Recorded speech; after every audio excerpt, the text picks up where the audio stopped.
My name's Alex Fiacchi. And what's the name of the restaurant? Mano Kitchen and Bar. It was relatively turnkey. It was pretty dirty in general, so we had to do a lot of we had to hire in a cleaning crew, stuff like that, to clean all the grease and stuff that had built up. They were gone for 3 months, and they kind of just left. So there was food in the walk-in and stuff, so we had to get rid of all of that.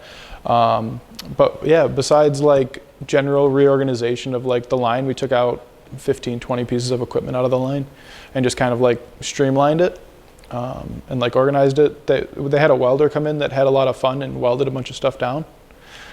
So we had to either bang it out or just leave it in there. So some of it had to stay the way it was. And then yeah, we put a lot of fresh coats of paint on, and some cleaning up. We went in with not a ton of money.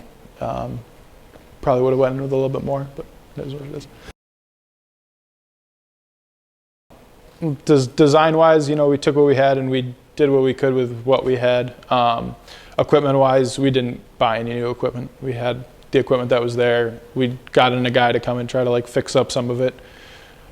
A year and a half in, you're starting to see it really go downhill with because it wasn't the newest equipment to begin with, but now it's some even worse off. So a couple of the ovens don't work. Some of the ovens don't hold the right temp. Just kind of playing the game, and you slowly build a system that works, but it would definitely be better to go in with more money. Yeah, I think so. I mean, some things perfectly fine and isn't going to affect your day-to-day things, and you just adapt to it very quickly. Other things can ruin your day pretty quick if your oven runs hot and burns something, or just decides to run hot that day or whatever. But yeah, it's definitely a challenge, but I think you see it in a lot of restaurants for the most part, whether it be a zip tie to hold the oven shut or something along those lines. Anything. They usually catch it, but eventually it'll happen. Because we're in Syracuse, I probably would have changed the general marketing of the restaurant. I probably wouldn't have marketed it as much of an Italian restaurant because of the preconceived notions of what Italian restaurants are.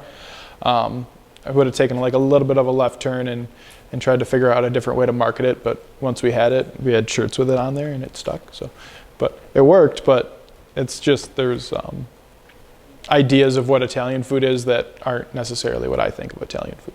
So probably down the marketing aspect, I would have switched it up a little bit.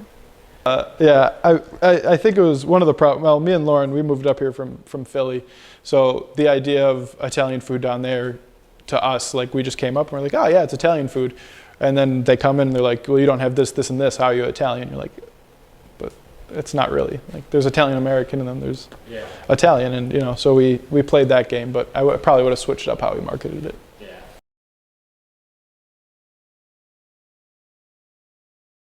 So your mindset, well, my mindset going into open was that we're going to be really busy, which when we opened we were, which was great. And then just kind of maintaining it. The first thing that you should go in with the mindset is that, especially what I found in a mid-sized city, there's definitely an ebb and flow throughout the year of when's busy, when's not busy.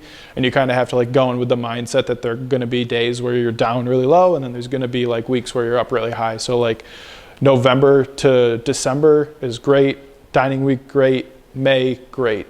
And then there's those drop-offs, so we're kind of just you kind of got to go in with the mindset that some days are going to be awesome and some days are going to be not as good, and you just have to kind of what's the word, plan for that, and don't get scared when the first week in January is terrible. You know what I mean? Because we opened in the end of September, so we had that whole big arc, and then January came and you're oh wait, what happened? And then I think hiring people in general, I got really lucky and I had awesome dishwashers. I love my dishwashers. So hire really good dishwashers because they will make your life 1,000 times easier because they don't complain. And if they just show up to work and they do a good job, everything runs way smoother. Line cooks, I've had some good line cooks. I've had some bad line cooks. It just kind of depends what you can find at the moment. I kind of like, because we were opening so quick, I kind of like took what I could get, and we had almost like 100% turnover on those guys, just because it took what we had to open. We took what I could get, but I would probably go a little bit more in depth with the line cook search next time. But I also didn't really have any connections up here to like find line cooks or people that knew line cooks besides my dad, and he was like a long time like bang it out kind of guy, and we're a little bit more fine dining, so it kind of switches that up. But we got settled. We have some good cooks now. If I have like a scrap pile probably as high as my chair now of like throwing out ideas that I've tried and have failed, and some of them have been great and some of them have not worked at all. We were doing Sunday suppers for a little while. Those were really good, like Sunday like dinners. And then after a year, you kind of just drive yourself into the ground, working 7 days a week. So you have to take a couple days off here and there so you don't lose your mind. And then there's we did Wine Wednesdays for a while, half price wine. We're still running that, and that is a great, like we saw a market increase in wine and just general covers on Wednesdays compared to Wednesdays we didn't do it on. But yeah, but with each good idea, there's 50 bad ideas. I did a bar menu, and it was, selling like, we're gonna have like, I got this Kobe meat. It's gonna be an awesome burger, and like we're gonna have all these like really cool things. We make pastrami in house. That's really good. We'll sell all these things on the bar menu, and then I'm just like throwing out things of Kobe meat because they're just going bad because we don't sell any. So it just kind of, you just got to find the right thing that works for your clientele. Turns out my clientele loves wine. It works great.